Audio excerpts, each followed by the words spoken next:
Mga sniper, bumaba na kayo. Puntaan nyo ang presidente ng Ibangaw na ayaw mag-hair follicle drug test.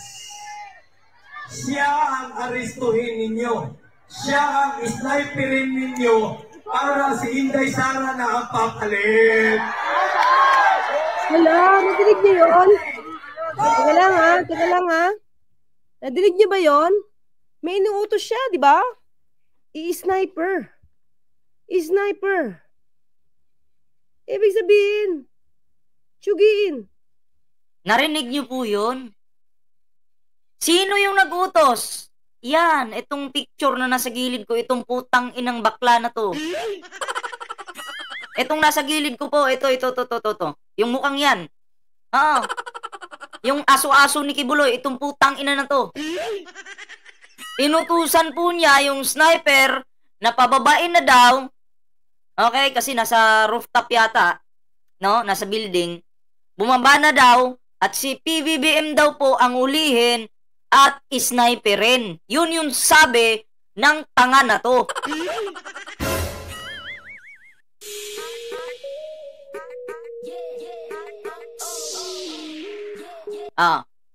Diba? Malinaw po na mga killer ang mga tanga. Mga mamamatay tao talaga. Ipapapatay yung Pangulo natin. Inutusan po yung mga sniper na nakaposisyon dun sa isang building. Yan ba ang makadiyos? Sabi nyo, sagrado yung lugar na yan. Pero yung bunganga nyo, putang ina mo kang hayop ka. Anong nangyari sa bunganga mo? Bakit ganyan? Ganito ba ang mga miyembro ni Kibuloy? Sa bagay, ganun po talaga yan. Mga kulto nga eh. Kulto. Oh. Tandaan nyo po yan ha. Sinabi po ng lalaking ito na sniperin daw si PBBM. O, babalik po natin. Hala, nadinig niyo yun? Siya ang sniperin. Kailangan ko namin yan. Ito. Mga sniper, bumaba na kayo. Puntaan nyo ang presidente ng Ibangaw na ayaw mag-hair follicle drug test. Siya ang aristuhin ninyo. Siya ang sniperin ninyo para si Inday Sara na ang papalit. Ayan pala yung purpose nila. Gusto talaga nila si Sara talagang bangag yung papalit. Ipapapatay po yung Pangulo natin. Ipapasniper para ang walang kwentang Vice President daw yung pumalit. Rinig nyo yun? Halatang halata, di ba? Atat na atat. Gustong makuha yung kapangyarihan. Akala ko ba ayaw nito maging presidente? O tuloy natin to. Hala, nadinig niyo yun? Teka lang ha. Nadinig niyo ba yun? May inuutos siya, di ba? I-sniper. I-sniper. Ibig sabihin, tsugiin. Naku. Akala ko ba mababait itong mga to? Mga anghel. Ano yun? Sniperin? Para pumalit si VP Sara. Dinig nyo yun? Diba? Sabi mga anghel yung mga to. Bakit nagkakagano na? Nakatikim ng tamod ng pastor nila eh. Pati itong lalaki na to, hindi ko maintindihan kung lalaki ba to talaga o bayot. Diba? Wala namang kasalanan sa kanya yung Pangulo. Nandyan lang yung ating kapulisan para arestuhin si Kibuloy. Yung amo ninyong may sabit. Tapos ngayon, ipapapatay nyo yung presidente ng Pilipinas. Inuutusan nyo yung sniper na patayin yung presidente ng Pilipinas. Dapat ito yung binaril nyo eh. Yan yung in-sniper nyo.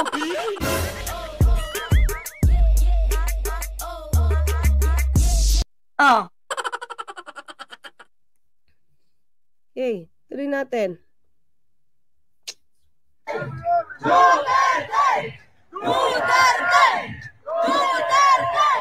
tingnan nyo. Yan na ba yung marami? Ilang piraso lang yan. Wala pa pong ano. Wala pang 1,000, 2,000 siguro. Yan na yung magpapabagsak sa Pangulo. Yung 2,000 na yan. Akala ko ba milyon-milyon kayo? Anong nangyari? Ilan lang kayo dyan, oh? Di na kayo nahiya. Grabe. No? Nabibilang ko nga sa mga mata ko eh. Siguro 2,000 lang to. Oh. Tapos sasabihin nila marami daw sila. Milyon-milyon daw sila. Sila daw yung nagpapanalo sa Pangulong Bongbong Marcos. Yung 200 na yan, 2,000 na yan, yan yung magpapanalo.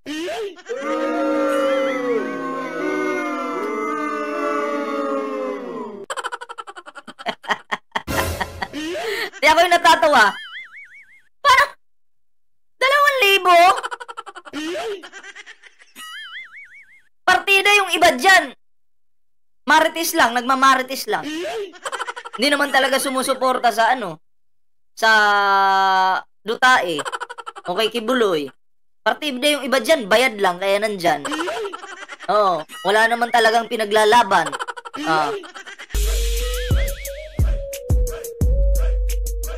Diba? Tuloy natin. Sila yung namumulitika rito. Oh, tama. Oo, halatang halata. Sila talaga yung namumulitika. Ang trabaho ng kapulisan, hindi mangharas, hindi mang-abuso. Ang trabaho ng kapulisan, manghuli ng mga durugista. Saan Yun nga eh. Ang trabaho ng kapulisan, manghuli ng mga manyakis. Oh, ang manyakis na pastor niyo nagtatago. Inuhuli na nga. Oh, bakit niyo pipigilan? Putang ina mo kang lalaki ka. Kung lalaki ka man, bayot ka, putang ina mo. ang durugista? Nasa Malacanang. Oh, yung nagsasalita po dyan, yung lalaki na yan, ha? Yung gustong ipapatay ang ating Pangulo. Siya po yun. Tandaan nyo po yung pagmumukang yan. Kung gusto nyo patayin, patayin nyo na. KO! Hulihin ninyo!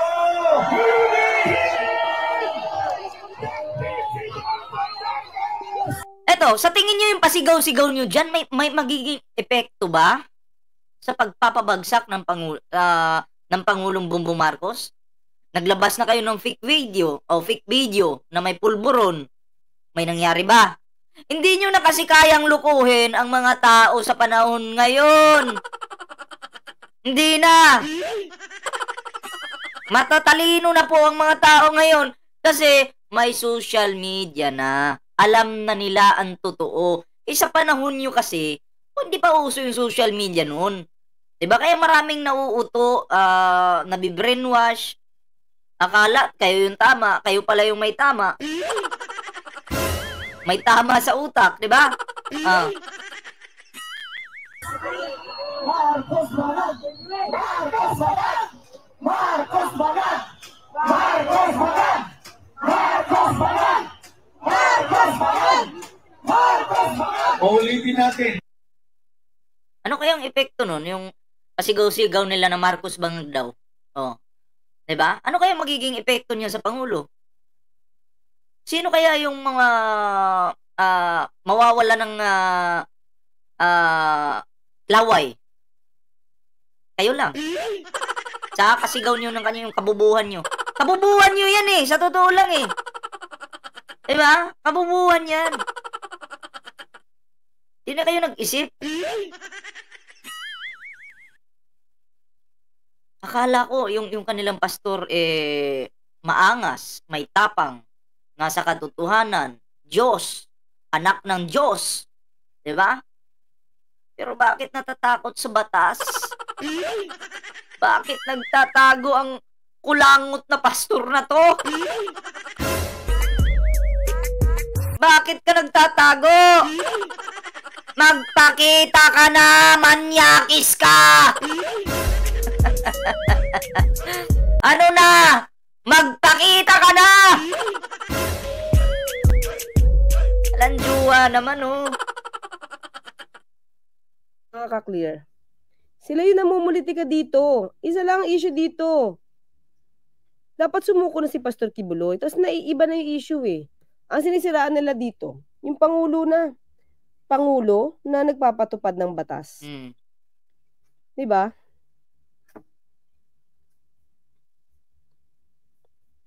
Masakit pakinggan sa tenga. Anyway, nakikita ko naman dito na kitang-kita naman na sinisiraan talaga nila yung ating Pangulong Bongbong Marcos, ano? Oo, sinisiraan po talaga nila. Pero sa nakikita ko dito, hindi po maa-apply yung paninira na yan doon sa ating mahal na Pangulo. Hindi po. Ang tatamaan po niyan si Kibuloy, yung kingdom niyang puro pukpok at manyakis yung nakatira. Pangatlo, yung mga dutae. Babalik po sa kanila yan, yung mga paninira nila sa ating mahal na Pangulo. Sa kanila tatama yan. Sila yung nagsabing bangag yung ating Pangulo, yung pala, sila naman pala yung totoong bangag. Diba? Kasi, mga salita. Maraming mga sniper, special action force, nakaposisyon na. Rooftop, second floor, third floor, lahat ng floor dyan sa JMC, ha? Higher ground yan, paboritong area yan ng sniper. Paboritong area yan, higher ground. Binubulga na namin kayo ngayon. Di ba kayo para sa bayan? Di ba naglilingkod kayo para sa bayan to serve and protect? To serve and protect. Kaya nga pinoprotektahan nila yung bayan eh. Dahil nagkalat na yung mga kulto ngayon. Habang nagkakalat yung mga kulto, maraming nagagahasa. Nandyan sila, nagpuprotekta, pinoproteksyonan yung mga tao. Diba? Kasama na nga sana kayo dun eh. Kaso kumakampi kayo sa manyakis. Ano magagawa natin dyan? Sabi nyo, maangas kayo, magpapakamatay kayo, di lumaban kayo ng patayan. Subukan nyo lang unahan, saktan yung mga kapulisan dyan. Subukan nyo. Yung mga kapulisan natin, hindi naman yan nauuna, di ba? Hindi katulad nung panahon ni Digong, agresibo yung mga kapulisan. Pero ngayon po, hindi po, dahil matino po yung ating Pangulo. Unti-unti na pong bumabalik yung tiwala ng mga Pilipino sa ating mga kapulisan dahil po matino po yung namumuno sa ating bansa ngayon. Pero noon, sa panahon ni Digong, sinusuka po ng mga Pilipino yung kapulisan. Kahit yung mga matitinong pulis sa panahon ni Digong, nadadamay. Tamo yung mga bata. Mga bata lang sa panahon ni Digong. Makakita ng pulis, magtatakbuhan na yung mga bata. May pulis, may pulis. Yung iba umiiyak kasi takot po sa pulis. Diba? Imbis na ang pulis, hindi dapat katakutan, kinatatakutan po ng mga kabataan. Ang tingin po ng mga kabataan sa mga pulis, masasama. Diba? Kasi sa panahon ni Digong, yung iba dyan, salbahe po. Diba?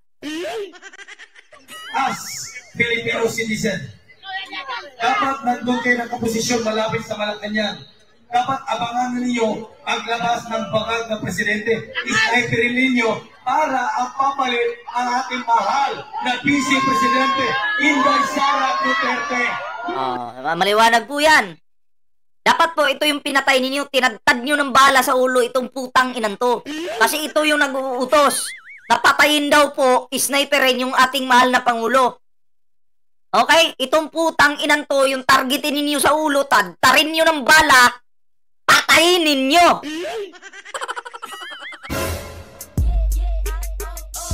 Galing mag-utos, ano? Doon daw pumuisto sa Malacanang yung mga sniper. Abangan daw lumabas yung Pangulo natin. Paglabas, sniperin daw. Bangag talaga. Sarap mong hambalusing kupal ka. Ako, diba? Alam mo yun, meron ng pagkaplano.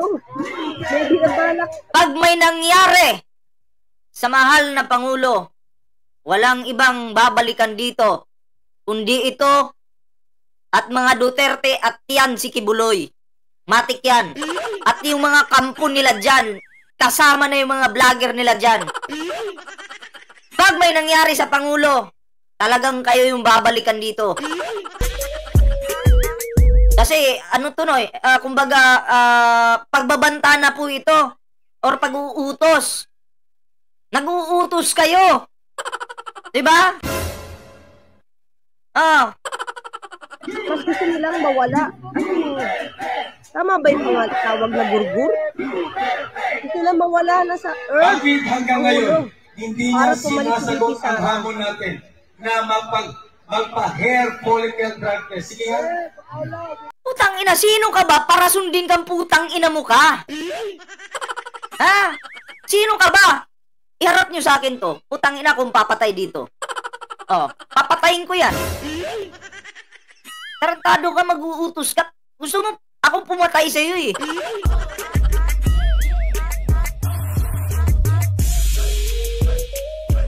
Gusto talagang patayin yung Pangulo ng kupal na to eh. Hindi even deny. Hindi niya dinala. Ito na naman tayo. Ang issue tungkol sa hair follicle test, 'di ba? Ulit, bakit ba naiiba ang issue dito? Ang issue dito Si Kibuloy. ay hulihin si Pastor Kibuloy na may warrant of arrest. Bakit lagi yung hair follicle test ang issue? Ang layo, mga kaklear, ang layo ng issue na yan. Gusto kasi nilang iligaw. Kasi si Kibuloy malapit nang mahuli. At ayon po sa balita, tukoy na po kung saan si Kibuloy. Kaya nga lang, hinahanap pa po ang pasukan. 'Di ba? O entrance. Yun po yun. Yun po yung tinatrabaho ng ating kapulisan ngayon. Kaya sila po nagpanik na. Para ma-distract po yung kapulisan natin, nagrally-rally sila dyan sa labas. Ewan ko, labas yata ito eh. 'Di ba? Para ma-distract ang kapulisan natin. Para mahati yung atensyon. Style niyo, bulok. Para idiin nila at igiit nila ng igiit. Diba? Changing the narrative. Talagang gusto nilang, alam mo yon, yung para ang issue natin nasa letter A. Tapos pipili silang pupunta sa letter D na napakalayo. Hindi yun ang issue. Diba? Hindi yun ang issue. Kung gusto nilang ipa-impeach, diba? Kung totoo naniniwala sila na gumagamit yung pa-impeach nila. Meron naman silang remedyo. Bakit puro salita lang? Oo nga, pa-impeach nyo. Ba't nandyan kayo? Nagpapakatanga kayo dyan. Lamig oh. Diba? Hindi na kayo naawa sa mga matatanda dyan. Ginagamit nyo. Oo, binibrainwash nyo yung mga matatanda dyan. Pinapainan nyo lang ng pandugpod. Para samahan lang kayo dyan. Mga putang ina nyo lahat dyan. Diba? Puro salita lang. Diba? Ito si Angelica. Nasaan si Angelica?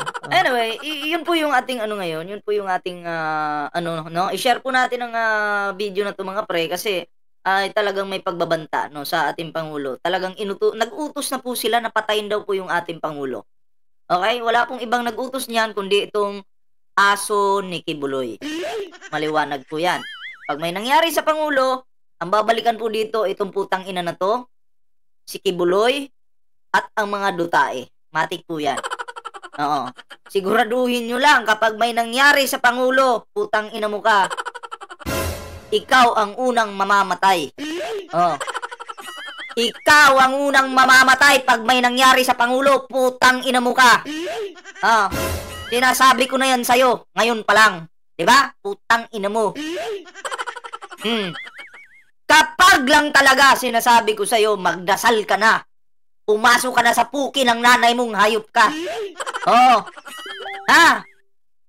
Siguraduhin nyo lang yung mga pinagsasabi nyo dyan. Anyway guys, yun lang muna yung ating live ngayon. Share po natin ang live video natin ngayon kasi talagang may pagbabanta na po, no? May pag-uutos na. At kita-kits ulit bukas sa ating or mamaya, no? Mamaya na pala. ano ng oras, malapit ng mag-umaga. Kita-kits mamaya sa ating another live, okay? So, ingat guys, bye-bye. Ingat-ingat palagi.